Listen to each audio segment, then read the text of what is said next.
Let's unwind question number 5. Why is the amount of gas collected in one of the test tubes in activity 1.7 double of the amount collected in the other? तो amount of gas जो थी वो एक में दूसरे से double आ रही है. बिल्कुल क्यों नहीं आएगी डबल?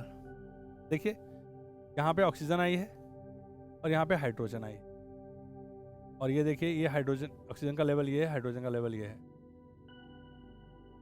भाई यहाँ पे हो क्या रहा है? यहाँ पे हो रहा है डीकॉम्पोजिशन. डीकॉम्पोज हो रहा है. कॉम्पोज मतलब जुड़ के कुछ नया बनना. हमने सीखा है कॉम्बिनेशन रिएक्शन में दो चीजें जुड़ के बनती हैं. डीकॉम्पोज, ठीक है. कॉम्पोज का उल्टा टूटना. तो यहां पे क्या हो रहा है कि हाइड्रोजन वाटर जो है वो हाइड्रोजन गैस और ऑक्सीजन गैस में टूट रहा है. लेकिन आप ये देखिए कि हर एक मॉलिक्यूल में 2 एटम हाइड्रोजन के हैं और सिंगल एटम ऑक्सीजन का है. तो जितनी वॉल्यूम ये गैस लेगी और ये गैस लेगी उसमें फर्क होगा 2:1 का. आप 11 में पढ़ेंगे कि एक मोल गैस कोई भी हो 22.4 लीटर गैस इस वॉल्यूम लेती है वगैरह वगैरह at this temperature at this pressure. But अभी आप ये समझिए कि ये दोनों गैसेस में से हाइड्रोजन की वॉल्यूम डबल होने वाली है ऑक्सीजन से, और हाइड्रोजन निकल रही है कैथोड पे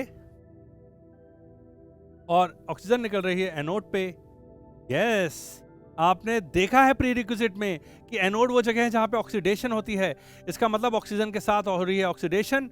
यहां पे वो अपने इलेक्ट्रॉन लूज कर रही होगी और O2 में कन्वर्ट होगी, और वहां पे कैथोड पे हाइड्रोजन को कुछ गेन हो रहा है इलेक्ट्रॉन का.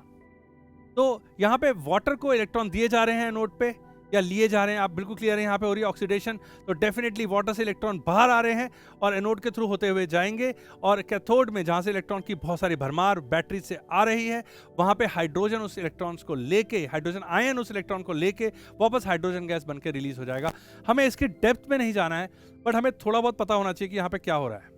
राइट, तो ये हो रहा है आपका डीकॉम्पोजिशन रिएक्शन है with the help of electricity. Electrolysis of water है ये, इलेक्ट्रोलिसिस ऑफ वाटर. राइट, यहां पे हाइड्रोजन गैस और ऑक्सीजन गैस निकल रही है, और डेफिनेटली हाइड्रोजन गैस डबल निकलेगी ऑक्सीजन गैस से. तो झटपट लिख देते हैं इसको हम. नाउ आप क्वेश्चन आंसर देखिए, ऐसे ही क्वेश्चन आपकी शीट में है, ऐसे ही आंसर आपकी शीट में. आपको वही लिखना है जो मैं ग्रीन पेन से लिख रहा हूं, उतना पार्ट ही लिखना है. राइट, ये लेवल 1 है. बड़ा मजा आएगा. आप लिख के देखिए, आपको याद होगा, आपको पता रहेगा कि कौन से इंपॉर्टेंट पॉइंट्स लिखने होते हैं क्वेश्चन में. Water H2O contains 2 parts, hydrogen and 1 part oxygen. तो सबसे पहले इंपॉर्टेंट बात है कि water contains 2 parts hydrogen and 1 part oxygen. Therefore, the amount of hydrogen and oxygen produced during electrolysis of water is in 2:1 ratio. Ratio क्या है? 2:1. During electrolysis, since hydrogen goes to one test tube and oxygen goes to another, the amount of gas collected in one test tube is double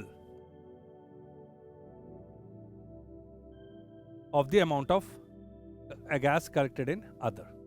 तो इस question में सबसे important बात क्या है कि 2 पार्ट हैं वाटर के, एक है हाइड्रोजन और एक है ऑक्सीजन, और उनके बीच में जो रेशियो है वो है 2:1 का. तो इलेक्ट्रोलिसिस में इसी वजह से एक गैस दूसरे गैस के वॉल्यूम से डबल होती है. इंटरेस्टिंग. ओके, बताइएगा मुझे कमेंट करके कि आपको ये green light red light model कैसा लगता है. ग्रीन लाइट मतलब आपको बिल्कुल शांति से आपको सुनने का मन करता है, आप सुनते हैं, और सॉरी रेड लाइट में आप सुनते हैं और ग्रीन लाइट पे आप लिखते हैं. ब्यूटीफुल.